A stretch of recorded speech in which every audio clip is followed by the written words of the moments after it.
Hey, what's up, guys? I'll make this quick video.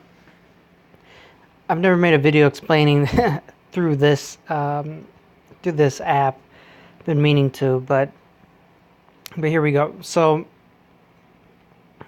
I get questions sometimes on how do I make um, my charts? How do I move notes around? You know what I mean? Uh, um, how do I move notes without like actually, putting down notes themselves? You know what I mean? Everything I do looks like this. Basically, a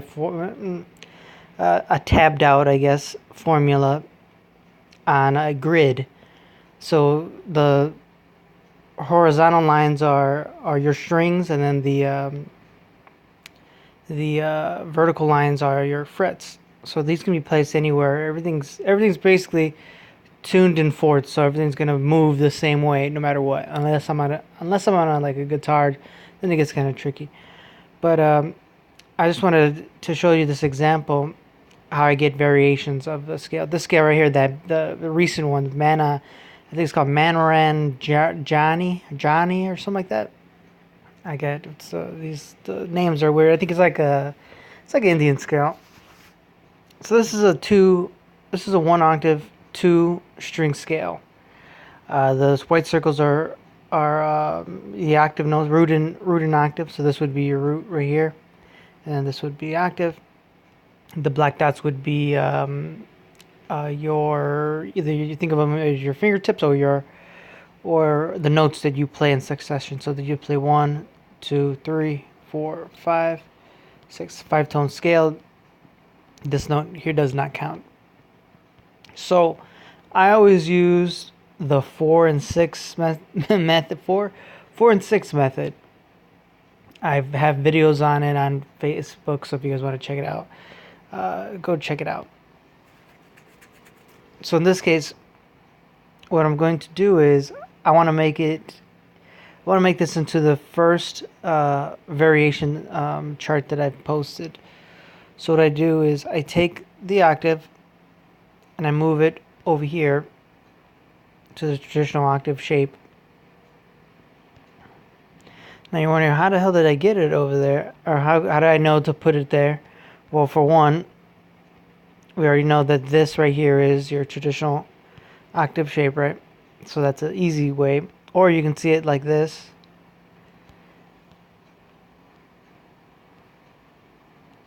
This would be the four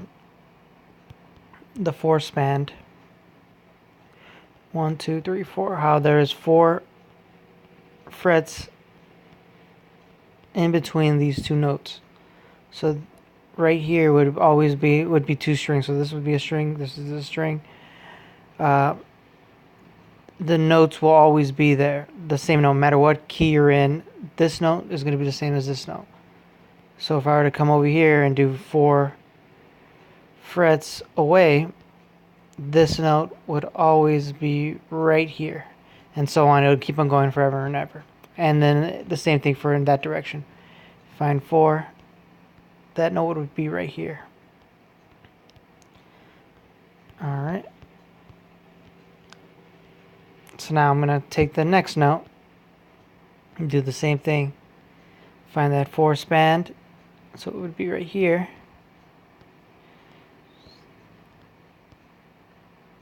This would be my first variation of the charts that I posted.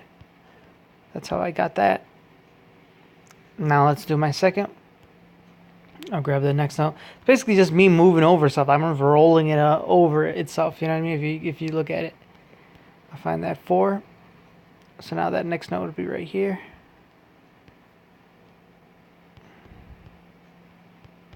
Mind you, I don't ever do this on my fretboard. Everything is done on like a graph paper, grid paper, and it's always the same. There's no, it's such a easy process because everything is very how to put it. It's like formulaic. It's always the same. Does not change. It only changes when it's a different string to like I said, if you're tuned like at the top of a guitar, like you're tuning like a major third. so that you know that these are going to change. But other than that, it's almost perfect. So now let's do this would be a 3-string now, 3-string scale. So this would be 1, 2, 3, 4, 5, and then 6, like that. So now let's go to 4 strings.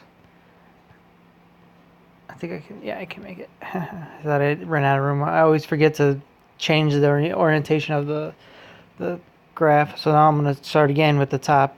Move this note 4 frets away. This would be the 2nd string. So 1, 2, 3, 4 would be right here. And then there's another traditional octave shape. People don't know. 1, 2, 3, 4 string. If you had a 4 string and you're at the top up here, your same note would be down here, and it would always be the same if you're tuned in fourths. So you can go down the neck and it would always be the same. That this note, let's say you had this note, would be right here, and you can keep it going down. It's always the same. It does not change. So now let's pull this one over here. Exactly where it was. 4 was right here. And now let's see. I kind of like it right here. I'll move this one over here. Yeah. I think I would leave this. Yeah. I'll leave. Usually I would take the last note and I'll shove it up here, but I kind of like it like this. This looks cool. So now you would play this. This would be 4 strings. 1, 2, 3, 4. This would be 1, 2, 3, 4, 5, and then the octave that does not count. A 5-tone scale.